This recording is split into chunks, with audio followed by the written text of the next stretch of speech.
दोस्तों, अब मैं आपको केदारनाथ से जुड़े ऐसे चमत्कार बताने जा रहा हूँ जो अब रहस्य बन गए हैं। दोस्तों, 2013 केदारनाथ आपदा ने समूचे उत्तराखंड को झकझोर कर रख दिया।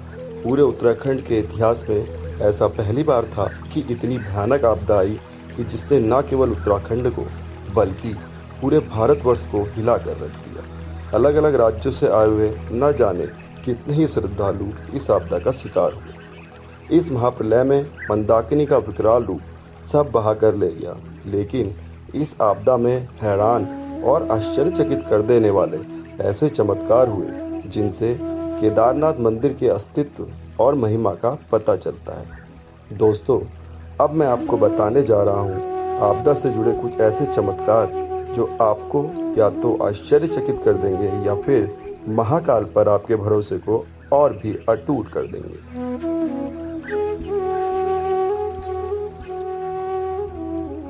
जब मंदाकिनी अपने चरम पर थी और सब कुछ बहा कर ले जा रही थी, तब ऐसा लग रहा था कि बाबा केदार का मंदिर भी अपने साथ बहा ले जाएगी। लेकिन महाकाल का चमत्कार तो देखिए। प्रलयकारी लहरों के साथ एक शिला बहकर आई जो केदारनाथ मंदिर का कवच बन गई और लहरों को 20 से 2 भागों में बांट दिया। यह महादेव की लीला ही तो है। इस शिला को भीमशिला के नाम से जाना गया और यह आज प्रसिद्ध और पूजनीय है। और दोस्तों, केदारनाथ मंदिर के सामने भगवान शिव के वाहन नंदी महाराज की एक प्रतिमा भी विराजित है। आपदा में लहरें आई, पूरी केदार घाटी को तहस नहस कर गई। वहां विराजित अन्य मूर्तियों को भी खंडित कर दिया, लेकिन नंदी महाराज की प्रतिमा को तस से मस न कर सकी।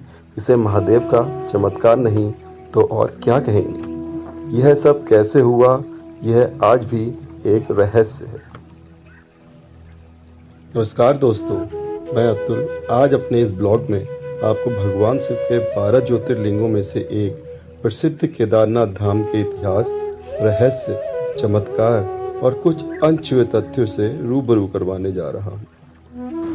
दोस्तों, महादेव अपनी संस्कृति जो आज सनातन धर्म के नाम से जानी जाती है में अग्रणी देवताओं में से एक है।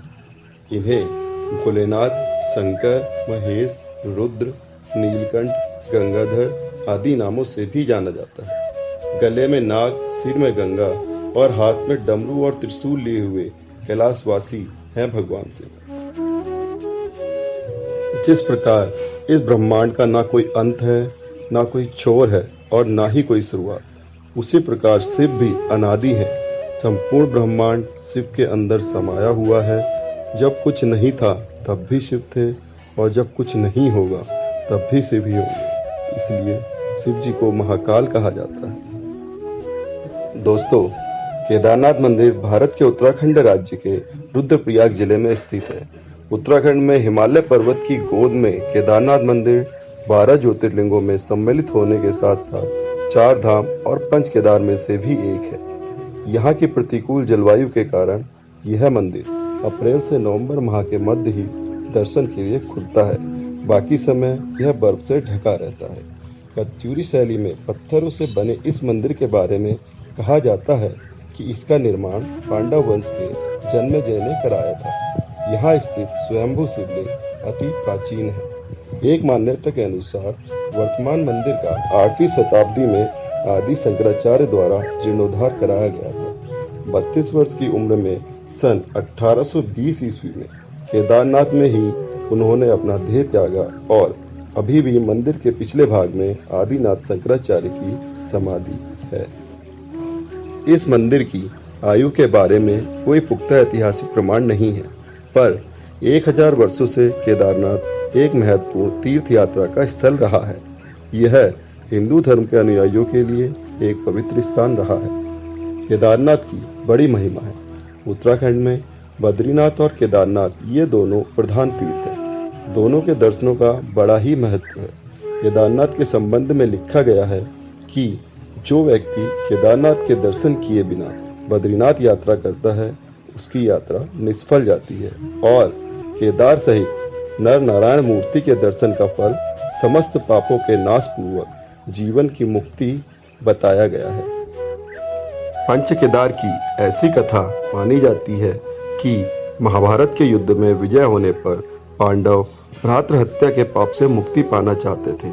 इसलिए वे भगवान शंकर का आशीर्वाद पाना चाहते थे, लेकिन भगवान शिव उनसे रुष्ट थे। भगवान शंकर के दर्शन के लिए पांडव काशी गए, पर वह उन्हें वहां नहीं मिले। वे लोग उन्हें खोजते खोजते हिमालय तक आ पहुंचे। भगवान शंकर पांडवों को दर्शन नहीं देना चाहते थे, इसलिए वे वहां से अंतर्ध्यान हो गए और केदार में जा बसे। दूसरी ओर पांडव भी लगन के पक्के थे।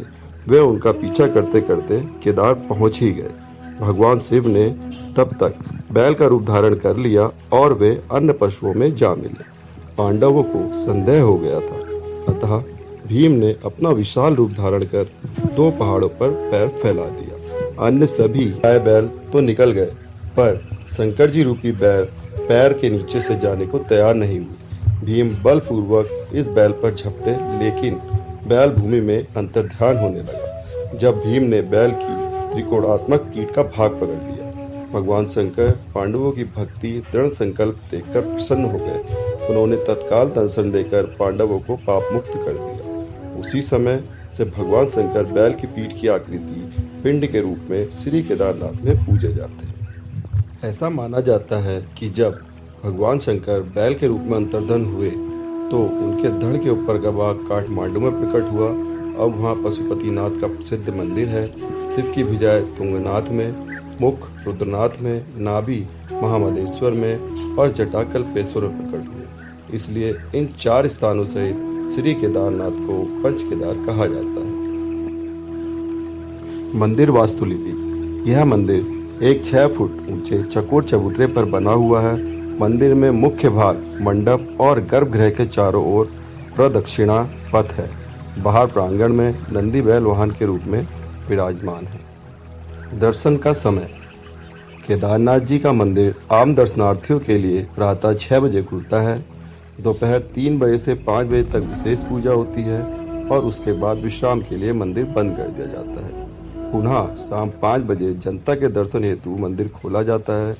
5 मुख वाली भगवान शिव की प्रतिमा का विधिवत श्रृंगार करके 7:30 से 8:30 तक नियमित आरती होती है। रात्रि 8:30 बजे केदारेश्वर ज्योतिर्लिंग का मंदिर बंद कर दिया जाता है। तो आइए दोस्तों, चलते हैं बाबा केदार की शाम 7:30 बजे की आरती के लिए। टाइम हो रहा अभी 7:30 और आरती चालू है मंदिर में। तो हम जा रहे हैं आरती के लिए।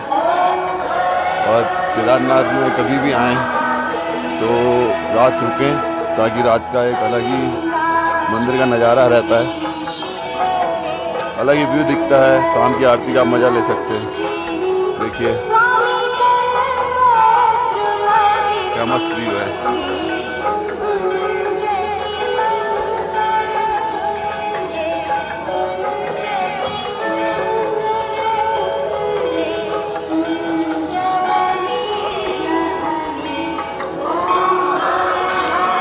लाइव आरती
अगर भक्त हो भोलेनाथ के तो निरंतर मन में स्मरण करो प्यारे, क्योंकि वो भोले ही हैं जो अपने भक्तों की हमेशा सुनते हैं। हर हर महादेव।